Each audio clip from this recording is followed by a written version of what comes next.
And when we got to the Randolph Diner, then we were actually able to talk to about 30 people. Oh, wow. We had some really interesting conversations.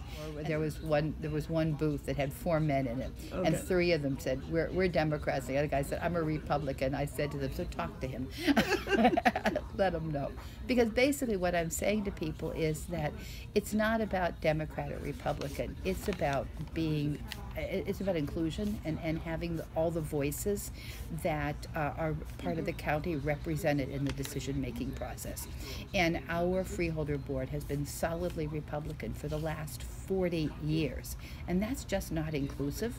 They're missing many segments of the population that just are not being represented in that, in their decision-making. And you can see it in the way they interact with one another. They're very nice, very pleasant people, but they have a totally different mindset than people who tend to follow the Democratic Party.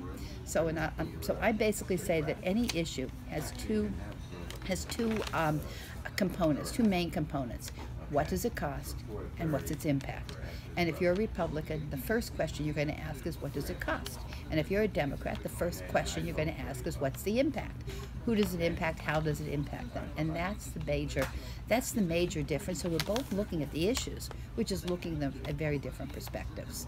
And so I think that in a decision-making body that represents the entire county, you should have at least, I wouldn't want an all-Democratic board either. I think that would be just as unfair to those people who are Republican. I think that it's important to have a voice. And I'm under no illusion that I'm going to get on that board and they're all of a sudden all going to sit and listen for my for my pronouncements. But I'm a team player. And I've been a team player my entire life. I'm much more comfortable being a team player.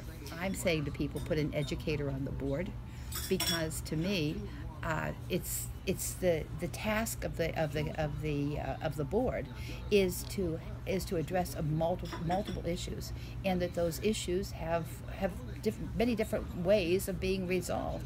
And I don't think that I have the best way of resolving an issue. I just think that I have a compassionate and considerate way, and that I'm going to look first at what are the impacts before I look at a price tag. And I do that when I shop for clothes too.